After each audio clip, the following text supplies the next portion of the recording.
الحمد لله نحمده ونستعينه ونؤمن به ونتوكل عليه ونعوذ بالله من شرور أنفسنا ومن سيئات أعمالنا من يهده الله فلا مضل له ومن يضلل فلا هادي له وأشهد أن لا إله إلا الله وحده لا شريك له وأشهد أن محمدًا عبده ورسوله هو الذي أرسل رسوله بالهدى ودين الحق ليظهره على الدين كله وكفى بالله شهيدا. اللهم صل على محمد وعلى آل محمد كما صليت على إبراهيم وعلى آل إبراهيم وبارك على محمد وعلى آل محمد كما باركت على إبراهيم وعلى آل إبراهيم إنك حميد مجيد. أما بعد فإن خير الحديث كتاب الله وخير الهدي هدي محمد صلى الله عليه وسلم وشر الأمور محدثاتها وكل محدثة بدعة وكل بدعة ضلالة.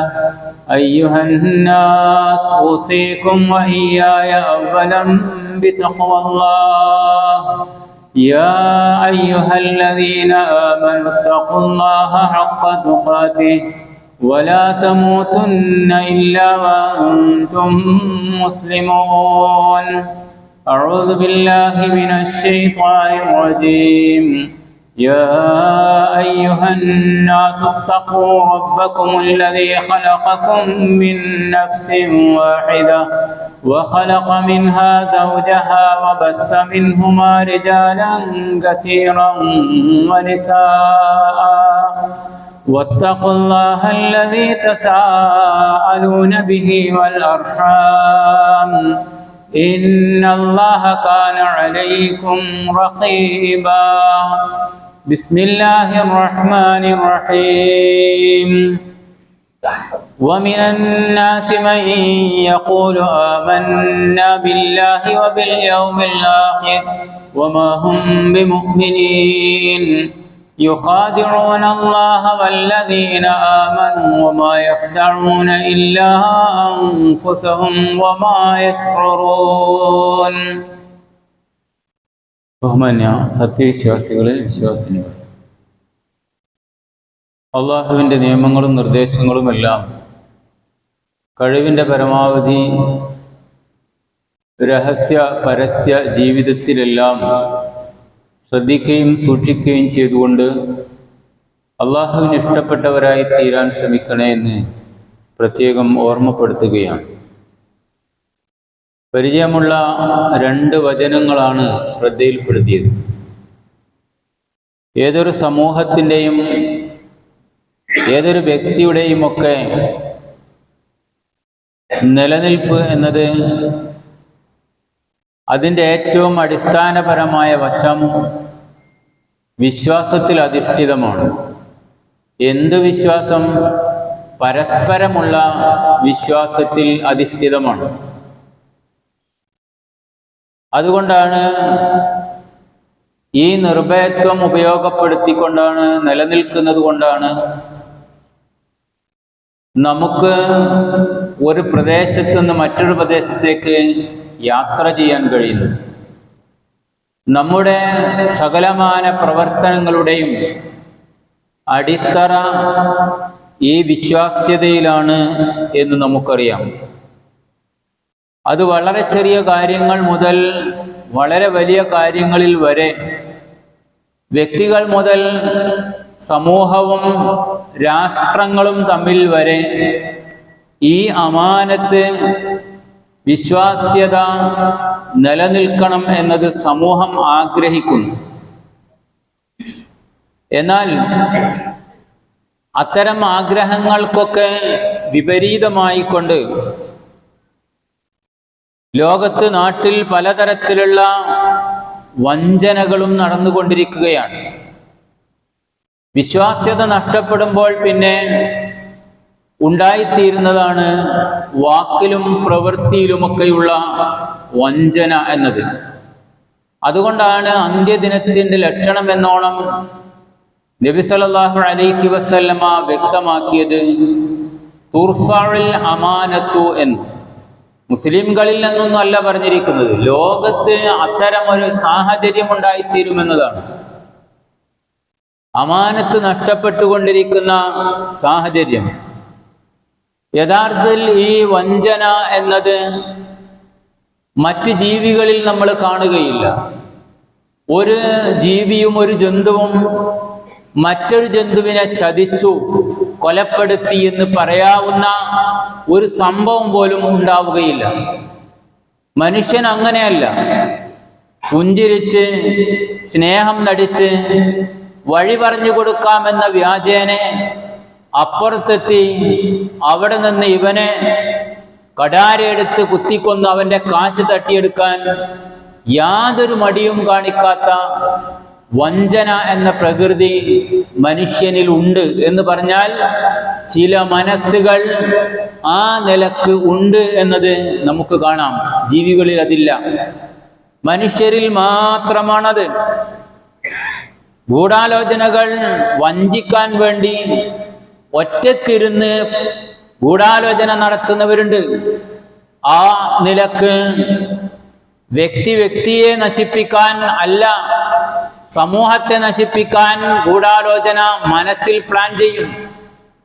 ചില ആളുകൾ കൂടിയിരുന്ന് അങ്ങനെയും ഗൂഢാലോചന നടത്തി വലിയ ഒരു സമ്പത്ത് തട്ടിയെടുക്കാനോ കുറെ ആളുകളെ നശിപ്പിക്കാനോ തുടങ്ങിയുള്ള കാര്യങ്ങളിലും ഗൂഢാലോചന ഉണ്ടാകാറുണ്ട്.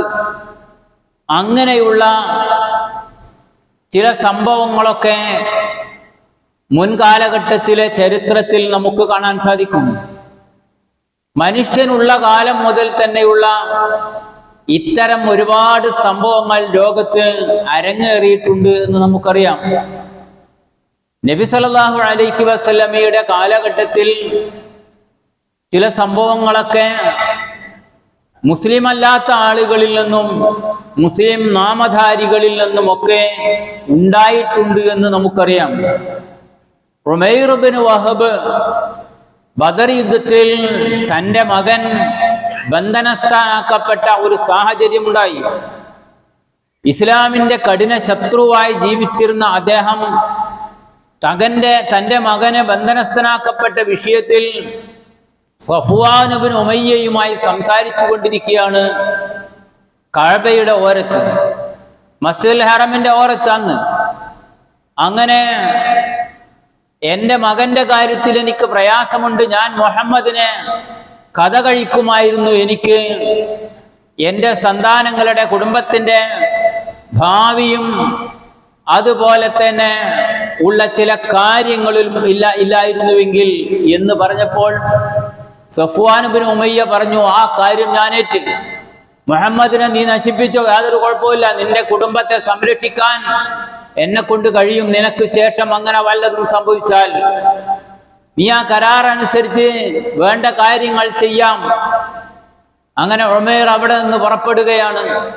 തൻ്റെ വാളിന് മൂർച്ച കൂട്ടി അതിൽ മാരകമായ വിഷം പുരട്ടി മദീനയിലേക്ക് യാത്രയാകുന്നു. ആളുകൾക്ക് സംശയമില്ല, കാരണം ബദറിൽ ബന്ധനസ്ഥരാക്കപ്പെട്ട ആളുകളെ മോചിപ്പിക്കാൻ മദീനയിലേക്ക് പല ശത്രുക്കളായ ഖുറൈശികളിൽപ്പെട്ട ആളുകളും പുറപ്പെടുന്നത് പോലെ താനും പുറപ്പെടുന്നു. അങ്ങനെ പുറപ്പെടുന്നു എന്നേ ആളുകൾ ചിന്തിക്കുകയുള്ളൂ. മദീനയിലെ മസ്ജിദ് നബവിയുടെ അകത്തളത്തേക്ക് പ്രവേശിക്കാൻ അവിടെ എത്തിയപ്പോൾ തന്നെ ഉമർ ഇബ്നുൽ ഖത്താബ് റളിയല്ലാഹു അൻഹു പന്തികേടാണ് ആ വരവ് എന്ന് തോന്നി. ഉമൈർ വന്നിട്ടുണ്ട്, പ്രവാചകരെ, ഞാൻ അയാളെ തടയുകയാണ് എന്ന് ആക്രോശിക്കുകയും തടയാൻ ശ്രമിക്കുകയും ചെയ്തു. എന്നാൽ നബി സല്ലല്ലാഹു അലൈഹി വസല്ലം അയാളെ വിട്ടേക്കുക എന്ന് പറഞ്ഞു. എന്നിട്ട് ഉമർ ഇബ്നുൽ ഖത്താബ് റളിയല്ലാഹു അൻഹു അദ്ദേഹത്തിന്റെ ശരീരത്തിലെ വസ്ത്രം കൂട്ടി മുറുക്കി പിടിച്ച് അദ്ദേഹത്തിന്റെ വാളിന്റെ തല മുറുക്കി പിടിച്ച് നബിയുടെ അടുക്കൽ കൊണ്ടുവന്നു. ഇതാ പ്രവാചകരെ, ഉമൈർ നല്ല ഉദ്ദേശമല്ല എന്ന്. റസൂൽ പറഞ്ഞു, ഉമർ മാറി നിൽക്ക്. അങ്ങനെ നബി അദ്ദേഹവുമായി സംസാരിക്കുകയാണ്. അയാളോട് ചോദിച്ചു, എന്താ ഉമേറെ വരവിന്റെ കാരണം? നബി എന്റെ മകൻ, നബിയെന്ന് വിളിച്ചിട്ടുള്ള കാരണം ആ നിലക്കാണല്ലോ, വിശ്വസിച്ചിട്ടില്ല. എന്റെ മകന്റെ മോചനവുമായി ബന്ധപ്പെട്ട കാര്യത്തിന് വന്നതാണ്. അതിനെന്തിനാ വാള്? നബി ചോദിച്ചു, അത് വാള് കൊണ്ടെന്താ? ബദറിൽ പോലും ആ വാളുണ്ടായിട്ട് വിജയിക്കാൻ ഞങ്ങൾക്ക് സാധിച്ചില്ലല്ലോ. മറുപടി നബി പറഞ്ഞു, അല്ല, ഈ സത്യം വ്യക്തമായി പറയണം. അദ്ദേഹം പറഞ്ഞു, അല്ല, ഞാൻ ഇങ്ങനെ തന്നെയാണ് ഉദ്ദേശിച്ചത്. എന്നാൽ നബി സല്ലല്ലാഹു അലൈഹി വസല്ലം പറഞ്ഞു, നീയും സഫ്വാനും ഹറമിൽ വെച്ച് കൂടിയാലോചന നടത്തി സംസാരിച്ചുറപ്പിച്ച കാര്യം എന്തെന്ന് ഓർമ്മയുണ്ടോ?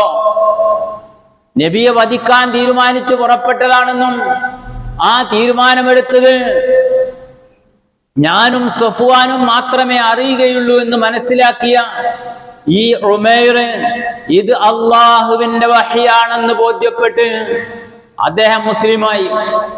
ആ ചരിത്രം ഞാൻ സൂചിപ്പിച്ചത് എന്തിനാണെന്ന് ചോദിച്ചാൽ, ചതി വ്യക്തികളിലൂടെ ഉണ്ടായേക്കാം. നബി സല്ലല്ലാഹു അലൈഹി വസല്ലമയുടെ കാലഘട്ടത്തിൽ ജൂതരായ ആളുകൾ അഹ്സാബ് യുദ്ധം, ഖന്തഖ് യുദ്ധത്തിൽ ചെയ്ത ഏറ്റവും കൊടും ചതി നമുക്കറിയാം.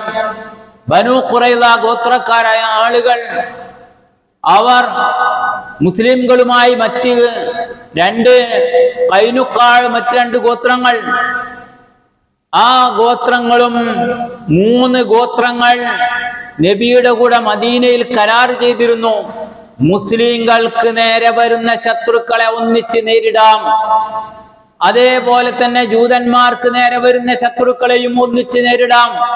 ഫലത്തിൽ ആ വിധത്തിൽ നമ്മൾ ഒറ്റക്കെട്ടാണ് എന്ന്. പക്ഷേ ബനൂ ഖുറൈള ഗോത്രക്കാർ നബിയെയും സഹാബത്തിനെയും ചതിക്കുകയും 10,000-ഓളം വരുന്ന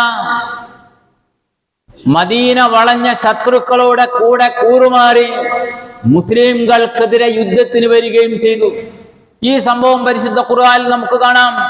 ഇദ് ജാഊകും മിൻ ഫൗഖികും വമിൻ അസ്ഫല മിൻകും വഇദ് ദാഖത്തിൽ അബ്സാർ വബലഗത്തിൽ ഖുലൂബുൽ ഹനാജിർ വതദുന്നൂന ബില്ലാഹി ظنونا ഹുനാലിക ബതുലിയൽ മുഅ്മിനൂന വസുൽസിലൂ സിൽസാലൻ ശദീദാ. നിങ്ങളുടെ മുകളിലൂടെയും താഴ്ഭാഗത്തുകൂടെയും അവർ നിങ്ങൾക്ക് നേരെ വന്നപ്പോൾ നിങ്ങളുടെ മനസ്സ്, നിങ്ങളുടെ കണ്ണുകൾ ഇടറിപ്പോയി, നിലതെറ്റിപ്പോയി, നിങ്ങളുടെ ഹൃദയങ്ങൾ വിറകൊണ്ട് തൊണ്ടക്കുഴിയിൽ ഹൃദയങ്ങൾ എത്തുന്ന സാഹചര്യമുണ്ടായി. പേടിച്ചു വിറക്കുന്ന അവസ്ഥ നിങ്ങൾ ചിന്തിച്ചു നോക്ക്. ആ ഒരു സാഹചര്യത്തെ പറ്റി ഖുർആൻ എടുത്തു പറയുന്നത് വിറപ്പിക്കപ്പെട്ടു അവരെന്നാണ്. അങ്ങേയറ്റം ബേജാറായി. പക്ഷേ അവിടെ മുഅ്മിനീകളെ അള്ളാഹു പരീക്ഷിക്കുകയായിരുന്നു. ഞാനിത് പറഞ്ഞത് ഈ നിലക്കുള്ള ചതിയുടെ, വഞ്ചനയുടെ ചരിത്രം നമുക്ക് കാണാൻ സാധിക്കുമെന്നാണ്. ഇതേപോലെയുള്ള മറ്റൊരു സംഭവമായിരുന്നു ഹുസൈൻ റളിയല്ലാഹു അൻഹു കർബലയിൽ വധിക്കപ്പെട്ട സംഭവം.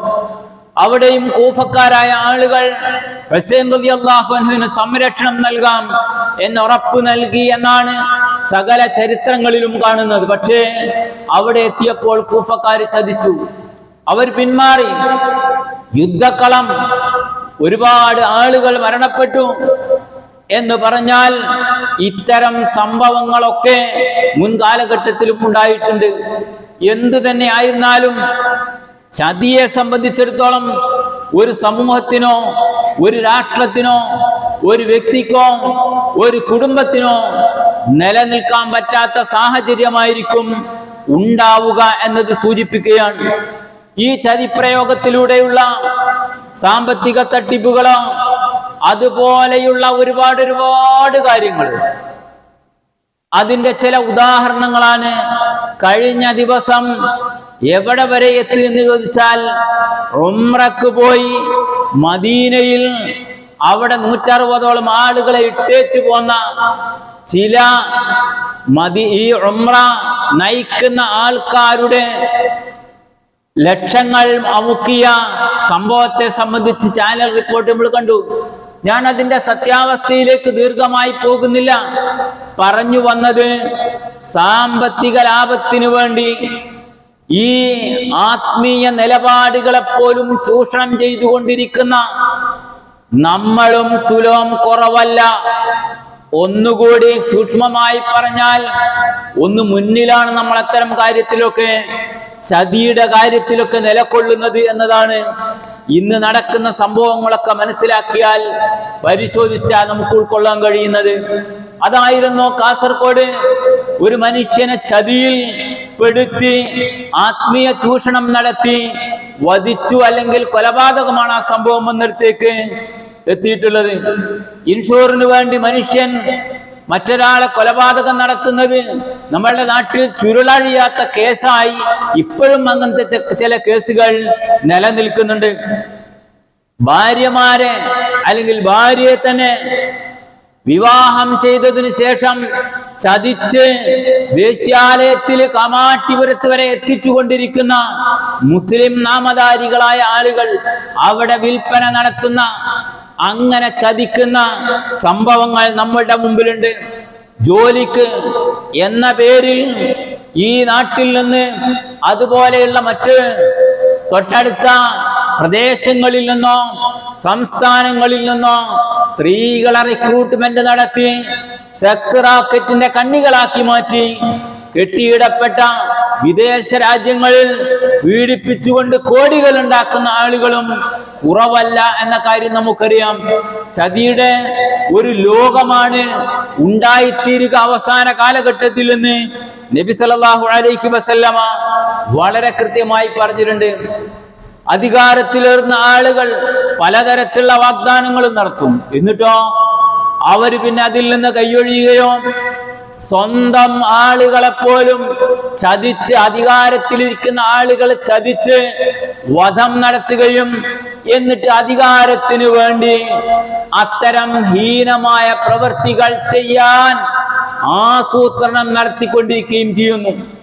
ചില രാജ്യങ്ങളിലൊക്കെ അവരുടെ ആവശ്യം നിലനിൽക്കാൻ വേണ്ടി ഭരണഘടനയോ അല്ലെങ്കിൽ നിലവിലുള്ള നിയമങ്ങളോ വരെ മാറ്റിയിട്ട് തന്റെ അധികാരത്തിനു വേണ്ടി, അത് നിലനിൽക്കാൻ വേണ്ടി എതിർക്കുന്ന ആളുകളെ ഇല്ലാതാക്കാനുള്ള പലതരത്തിലുള്ള ചതിപ്രയോഗങ്ങളും നടത്തിക്കൊണ്ടിരിക്കുകയും ആ നിലക്ക് അധികാരത്തിൽ അള്ളിപ്പിടിച്ചു നിൽക്കുകയും ചെയ്യുന്നു.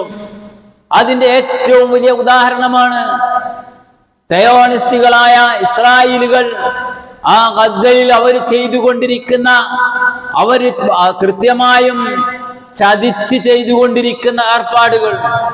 വടക്കൻ ഗസയിൽ നിന്ന് ആയിരക്കണക്കിന് ആളുകളെ ഇങ്ങോട്ട്, ഇവിടെയാണ് സുരക്ഷിതത്വം, തെക്കൻ ഗസയിൽ എന്ന് പറഞ്ഞ് ആട്ടിയൊടുക്കുകയാണ്. അവിടെ ആ പാവങ്ങളായ ഉടുതുണിക്ക് മറുതുണിയില്ല എന്ന് 100% നമുക്കറിയാവുന്ന, ഭക്ഷണമോ വസ്ത്രമോ പാർപ്പിടമോ ഇല്ലാത്ത കൊടും തണുപ്പിൽ പൈതങ്ങൾ പോലും മരണപ്പെട്ടുകൊണ്ടിരിക്കുന്ന സാഹചര്യത്തിൽ അതിഭീതിതമായ ബോംബർ വിമാനങ്ങൾ ഉപയോഗിച്ച് കശാപ്പ് ചെയ്തുകൊണ്ടിരിക്കുകയാണ്. തൊട്ടിപ്പുറത്ത് വന്ന് നിൽക്കാൻ പറഞ്ഞ അവിടെ ബോംബിടുക, അവിടുന്ന് ഇങ്ങോട്ടാട്ടി ഇവിടെ ബോംബിടുക. ഫലത്തില് മനുഷ്യന്റെ അവകാശപ്പെട്ട ഒരു കാര്യവും നൽകാതെ അവർ തന്നെ എഴുതിയുണ്ടാക്കിയ നിയമങ്ങളെ കാറ്റിൽ പറത്തി ചതിച്ച് പതിനായിരങ്ങളെ കൊന്നൊടുക്കുന്ന ഏർപ്പാട്. ഇതാ ഞാൻ പറഞ്ഞത്, അത് ലോക അടിസ്ഥാനത്തിൽ തന്നെ വളരെ വിശാലമാണ് അത്തരം കാര്യങ്ങളെന്ന്.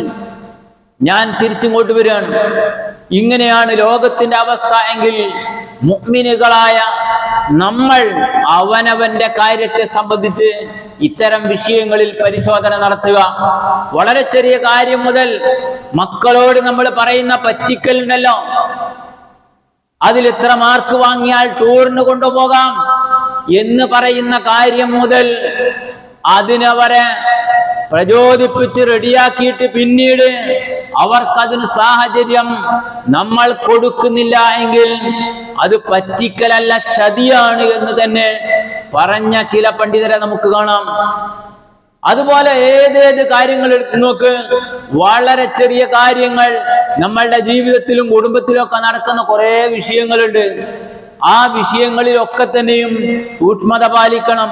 പണ്ഡിതന്മാർ എത്ര വരെ വിശദീകരിച്ചെന്ന് പറഞ്ഞാൽ, ഒരു കോഴിക്ക് നമ്മൾ ഭക്ഷണം ഇട്ട് കൊടുത്തിട്ട് അതിനെ പിടിച്ചറക്കുകയാണെങ്കിൽ ഭക്ഷണം കഴിക്കാൻ ഓടി വരുന്ന ആ കോഴിയെ ചതിക്കലാണ്, അതുപോലും തെറ്റാണ് എന്ന നിലക്ക് അഭിപ്രായപ്പെട്ടവരുണ്ട്. അതിന്റെ ചെറിയ വശം ഞാൻ സൂചിപ്പിക്കുന്നത്. ഇങ്ങനെ തുടങ്ങിയിട്ട് ഒരുപാട് കാര്യങ്ങൾ. അന്ന റസൂലുള്ളാഹി സ്വല്ലല്ലാഹു അലൈഹി വസല്ലം മറ അലാ സബറത്തി തആമിൻ ഫഅദ്ഖല യദഹു. അങ്ങാടിയിലൂടെ നബി പോകുന്നു. അങ്ങനെ ചാക്കില് ഭക്ഷണത്തിന്റെ കൂമ്പാരമുണ്ട്. അതിന്റെ ഉള്ളിലേക്ക് റസൂലുള്ള കൈയിട്ടു. ഉള്ളിൽ അടിയിൽ നനവ് ബോധ്യപ്പെട്ട് എടുത്തു നോക്കുമ്പോൾ ഉള്ളിൽ നനഞ്ഞിട്ടുണ്ട്. ഈ ഭക്ഷ്യ വിൽപ്പനക്കാരാ, എന്താണിത് എന്ന് ചോദിച്ചു നബി. ഫഖാല, അദ്ദേഹം പറഞ്ഞു, അസാബത്തുഹു സമാ, റസൂല് മഴ പെയ്തിട്ട് ഇങ്ങനെ നനഞ്ഞു പോയതാണ്. ഖാല, അപ്പൊ നബി പറഞ്ഞു, അലാ ജഅൽതഹു ഫൗഖ തആം, എന്നാ നിനക്കത് മേലെടുത്ത് വെച്ചൂടെ, എന്തിനാ അടിയിലാക്കി വെച്ചത്? എന്നിട്ടാ നബി ഭർത്തായറാഹുന്നാസ്, മനുഷ്യരൊക്കെ ഇത് നനഞ്ഞതാന്ന് ഓർക്ക് ബോധ്യപ്പെടട്ടെ. എന്നിട്ടാ നബി പറയുന്നത്, മൻ ഗശ്ശ ഫലൈസ മിന്നാ, ചതി ചെയ്തവൻ അവൻ നമ്മിൽപ്പെട്ടവനല്ല എന്ന് പറഞ്ഞാൽ വൈകല്യങ്ങൾ മറച്ചു വെക്കരുത്. ഒരു വണ്ടി കച്ചവടം നടത്തുന്നവനാണെങ്കിൽ അങ്ങനെ ഏത് സാധനമാകട്ടെ, വസ്തുവാകട്ടെ, പോരായ്മകൾ ഉണ്ടെങ്കിൽ അതെടുത്തു പറയണമെന്നാ പറഞ്ഞിരിക്കുന്നത്. ഇവൻ ആ വണ്ടി വാങ്ങി 10 ലക്ഷത്തിന്റെ വണ്ടി വാങ്ങി അപ്പുറത്തെത്തിയപ്പം എഞ്ചിൻ തകരാറായി. ഇവൻ ഇത് അഡ്ജസ്റ്റ് ചെയ്ത് വെച്ചതാണ്, അതിൽ കിലോമീറ്റർ അഡ്ജസ്റ്റ് ചെയ്ത് വെച്ചിട്ടുണ്ട്. ഇങ്ങനെ പലതരത്തിലുള്ള വഞ്ചനകളും ചെയ്ത് കോടികൾ ഉണ്ടാക്കുന്ന, ലക്ഷങ്ങൾ ഉണ്ടാക്കുന്ന ഒരു നയാ പൈസയാണെങ്കിൽ പോലും തെറ്റാണ്. വഞ്ചനയാണെങ്കിൽ അവിചാരിതമായ സംഭവത്തെ അല്ല ഉദ്ദേശിക്കുന്നത്. ഞാൻ സൂചിപ്പിക്കുന്നത് കരുതിക്കൂട്ടി മനഃപൂർവം ഇത്തരം കാര്യങ്ങൾ ചെയ്തിട്ടുണ്ടെങ്കിൽ അത് ഏറ്റവും വലിയ ചതിയാണ് എന്നാണ്. നബി സല്ലല്ലാഹു അലൈഹി വസല്ലം പറഞ്ഞു, അലാ വലാ ഗാദറ അഅ്ലമ ഗദ്റൻ മിൻ അമീരിൻ ആമ്മ. അതെന്താ? ഒരു ഭരണാധികാരി ചെയ്യുന്ന ചതിയേക്കാൾ വലിയ ചതി ഭൂലോകത്ത് വേറെയില്ല. എന്തു ചോക്ക്, വളരെ കൃത്യമാണ് നബി സല്ലല്ലാഹു അലൈഹി വസല്ലമയുടെ വാചകം. എന്നിട്ട് ആ വിഷയത്തിൽ നബി ചില കാര്യങ്ങളൊക്കെ പറയുന്നുണ്ട്. അല്ലാഹുമ്മ മൻ മിൻ വലിയിൻ മിൻ അംരി ഉമ്മത്തി ശൈഅൻ, മൻ വല്ല മിൻ വലിയിൻ മിൻ അംരി ഉമ്മത്തി ശൈഅൻ, എന്റെ ഉമ്മത്തുകളിൽപ്പെട്ട ആരെങ്കിലും ഒരു അധികാരം ഏറ്റെടുത്താൽ, അല്ലാഹുവേ ഫശഖ്ഖിഖ് അലൈഹിം, അവർ എന്നിട്ട് ഈ ഉമ്മത്തിനെ എടങ്ങാറാക്കി, പ്രയാസപ്പെടുത്തി, വഞ്ചിച്ചു, അവരുടേത് തട്ടിയെടുത്തു എങ്കിൽ ഫശഖ്ഖിഖ് അലൈഹി, ആ നേതാവിനെ, നേതൃത്വത്തിന് നീയും പ്രയാസപ്പെടുത്തു റബ്ബേ.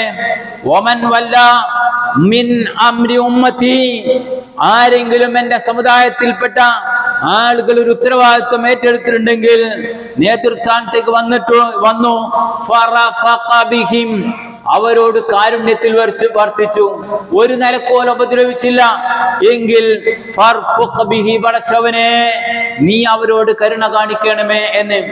മാമിൻ അബ്ദിൻ യസ്തർഈഹില്ലാഹു റഇയതൻ യമൂതു യൗമ യമൂതു വഹുവ ഗാശുൻ ലിറഇയതിഹി ഇല്ലാ ഹറമല്ലാഹു അലൈഹിൽ ജന്ന. ഇത് ഏറ്റവും കൂടുതൽ പല ഭാഗങ്ങളിൽ നബി പറഞ്ഞൊരു വശാത്.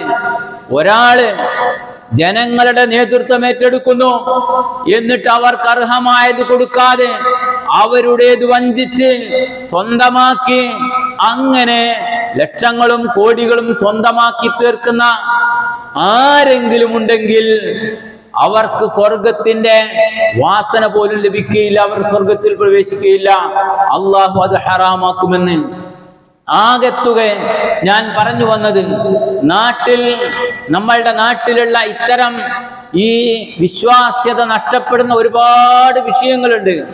ആ വിഷയങ്ങളൊക്കെ മക്കളുടെ കാര്യമാണെങ്കിലും, യത്തീമക്കളുടെ കാര്യമാണെങ്കിലും, സമ്പത്ത് കൈകാര്യം ചെയ്യുന്ന വിഷയമാണെങ്കിലും, അതല്ലാത്ത നിലക്കുള്ള നമ്മളുടെ കുടുംബത്തിലെ ചെറുതും വലുതുമായ ഒരുപാട് കാര്യങ്ങളുണ്ട്. ആ കാര്യങ്ങളിലെല്ലാം നമ്മളിൽ നിന്ന് ഒരു ചതി, ഒരു വഞ്ചന, ഒരു കരാറ് പാലിക്കാത്ത, കാരണം അത് പറഞ്ഞത് നബി ഇദാ ആഹദ ഗദറ എന്നാണ്. ആ കരാറ് പാലിച്ചിട്ടില്ലെങ്കിൽ അവൻ വഞ്ചിച്ചു ആളെ എന്ന് ഓതി വെച്ച ആയത്ത് ആരെ സംബന്ധിച്ച നമ്മൾ മനസ്സിലാക്കണം. അന്ത്യദിനത്തിലും അള്ളാഹു വിശ്വസിച്ചു എന്ന് പറയുന്നവരുണ്ട്. വിശ്വസിച്ചിട്ടില്ല. അവർ അള്ളാഹനെ വഞ്ചിക്കുകയാണ്, വിശ്വാസികളെ വഞ്ചിക്കുകയാണ്. സത്യത്തില് ഇതിന്റെ ഫലം അവർ അനുഭവിക്കേണ്ടി വരും.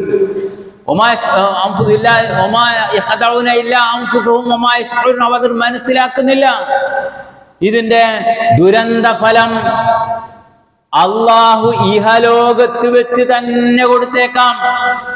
അതുകൊണ്ടാണ് ഒരു സൂറത്തിന്റെ അവസാനത്തിൽ فليحذر الذين يخالفون عن أمره أن تصيبهم فتنة أو يصيبهم عذاب أليم. അള്ളാഹുവിന്റെ കൽപ്പനകൾ ധിക്കരിച്ചുകൊണ്ട് അതിനെതിരായി ജീവിക്കുന്ന ആളുകളുണ്ടല്ലോ, ആ നിലക്ക് ജീവിതം നീക്കുന്ന ആളുകൾ അള്ളാഹുവിന്റെ അടുക്കൽ നിന്ന് ഈ ദുനിയാവിൽ നിന്ന് തന്നെ ഏതെങ്കിലും ശിക്ഷ വരുന്നതിനെ ഭയപ്പെടട്ടെ, പരലോകത്തോ വേദനയേറിയ ശിക്ഷ വേറെയും ഉണ്ട് എന്ന്. അതുകൊണ്ട് അന്ത്യദിനത്തിന്റെ ലക്ഷണമായി നബി സല്ലല്ലാഹു അലൈഹി വസല്ലം പറഞ്ഞിട്ടുള്ള ഈ ചതിയും വഞ്ചനയും ലോകത്ത് വർദ്ധിക്കുമെന്നും വിശ്വാസ്യത ഇല്ലാതാകുമെന്നും പറഞ്ഞ വിഷയം നമ്മളുടെ വളരെ ചെറിയ കാര്യങ്ങൾ മുതൽ വലിയ കാര്യങ്ങളിൽ വരെ നമ്മൾ പ്രത്യേകം ശ്രദ്ധിക്കുക. ഈ ഒരു ഉപ്പ, ആ ഉപ്പയുടെ വിശ്വാസ്യതയിലാണ് മക്കൾ വളരുന്നത്. എന്നിട്ട് പോലും വേറെ ഒരു സ്ത്രീയിൽ മുമ്പത്തെ ആളിലുണ്ടായ, തന്റെ ഭാര്യയ്ക്ക് മുമ്പുണ്ടായ ഒരു പെൺകുട്ടിയെ, ആ പെൺകുട്ടിയെ പീഡിപ്പിക്കുന്നതടക്കമുള്ള, ഗർഭിണിയാക്കുന്നതടക്കമുള്ള, വ്യഭിചരിക്കുന്നതടക്കമുള്ള ഏർപ്പാട് എന്തുമാത്രം ഭയാനകമാണ് നിങ്ങൾ ചിന്തിച്ചു നോക്ക്. എവിടേക്കാ പിന്നെ ഈ മക്കൾ പോവുക? അതുകൊണ്ട് ആ നിലക്ക് ഇത്തരം വിഷയങ്ങളിൽ സൂക്ഷ്മത പുലർത്തുകയും ചെറുതും വലുതുമായ കാര്യങ്ങളിലെല്ലാം നമ്മളുടെ ജീവിതത്തിൽ ഒരു തരത്തിലുള്ള പറ്റിക്കലോ ചതിയോ ഇല്ലാത്ത ശുദ്ധമായ ജീവിതം നയിക്കാൻ നമ്മൾ ശ്രമിക്കുകയും ചെയ്യുക. അല്ലാഹു സുബ്ഹാനഹു വ തആല അത്തരക്കാരിൽ നമ്മെ എല്ലാവരെയും ഉൾപ്പെടുത്തി അനുഗ്രഹിക്കുമാറാകട്ടെ.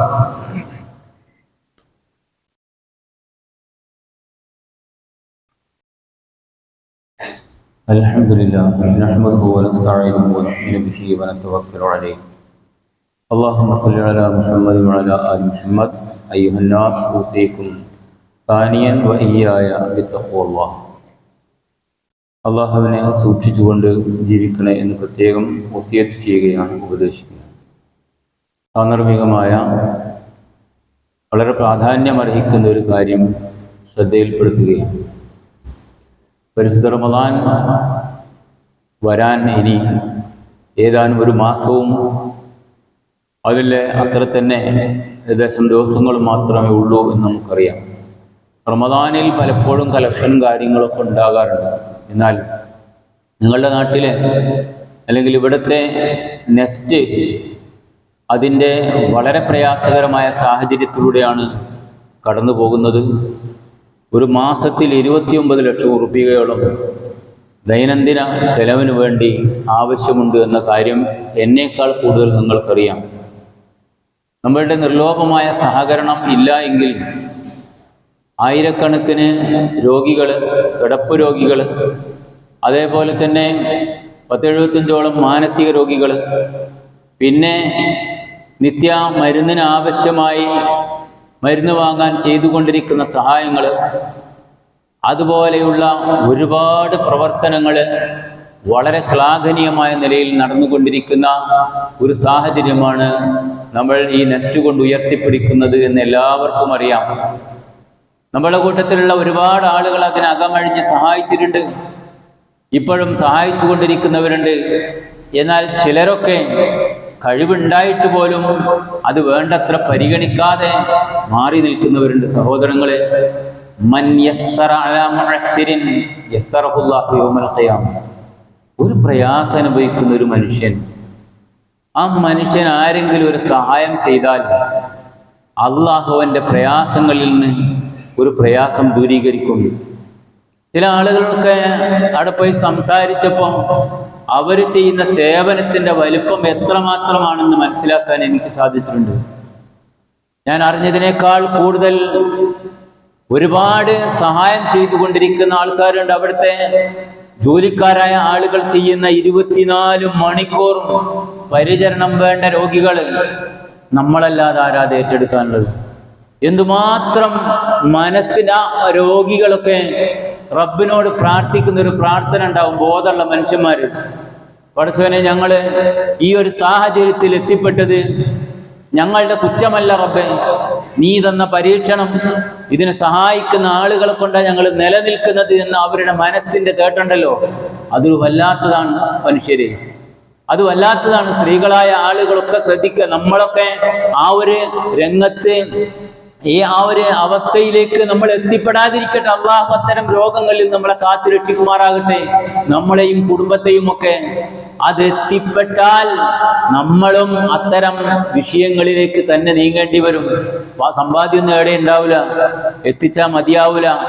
അത്ര പ്രാധാന്യം അർഹിക്കുന്ന ഒരു വിഷയമാണ് നെസ്റ്റിന്റെ പ്രവർത്തകരായ ആളുകൾ ചെയ്തുകൊണ്ടിരിക്കുന്നത്.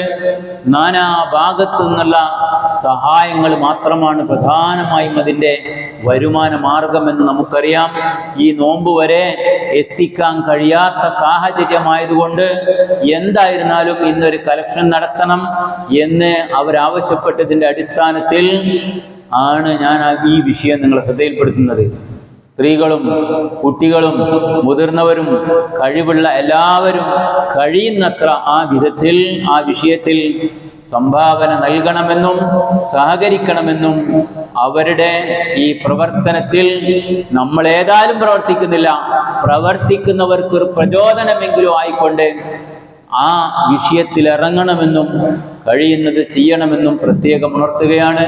ഒരുപാട് നമ്മൾ സംഭാവന ചെയ്തിട്ടുണ്ട്. അല്ലാഹു സുബ്ഹാനഹു വ തആല കാരുണ്യവാനായ തമ്പുരാൻ അതിനെല്ലാം തക്കതായ പ്രതിഫലം നമുക്ക് നൽകി അനുഗ്രഹിക്കുമാറാകട്ടെ. ഇതുപോലെയുള്ള എല്ലാ സംരംഭങ്ങളിലും കഴിയുന്നത്ര പങ്കാളികളാകാനും അള്ളാഹു നമ്മെ അനുഗ്രഹിക്കുമാറാകട്ടെ. സഹോദരങ്ങളെ, മാരകമായ രോഗങ്ങളിൽപ്പെട്ട് വിഷമിക്കുന്ന പലരുമുണ്ട്. അവർക്ക് വേണ്ടി ദുആ ചെയ്യാൻ വസിയത്ത് ചെയ്തിട്ടുണ്ട്. അതുപോലെ അല്ലാത്തവരും അല്ലാഹു സുബ്ഹാനഹു വ തആല അവർക്കെല്ലാം ശിഫ നൽകി അനുഗ്രഹിക്കുമാറാകട്ടെ. നമ്മുടെ കൂട്ടത്തിൽ വീട്ടിലും പള്ളിയിലും കുടുംബത്തിലുമൊക്കെ ഒരുപാട് രോഗികളും പ്രയാസപ്പെടുന്നവരുണ്ട്. അള്ളാഹു അവർക്ക് എല്ലാ തരത്തിലുള്ള ആശ്വാസവും ശിഫയും പ്രദാനം നൽകുകയും എല്ലാ രോഗങ്ങളിൽ നിന്നും അള്ളാഹു നമ്മെ എല്ലാവരെയും കാത്തുരക്ഷിക്കുകയും ചെയ്യുമാറാകട്ടെ. അല്ലാഹു മഗ്ഫിറിൽ മുഅ്മിനീന വൽ മുഅ്മിനാത്ത് വൽ മുസ്ലിമീന വൽ മുസ്ലിമാത്ത് വൽ അഹ്യാഇ മിൻഹും വൽ അംവാത്ത് ഇന്നക മുജീബു ദഅവാതി യാ ഖാദിൽ الحاجات ربنا آمنا فاغفر لنا ذنوبنا وكفر عنا سيئاتنا وتوفنا مع الأبرار ربنا تقبل منا إنك أنت السميع العليم وتب علينا إنك أنت التواب الرحيم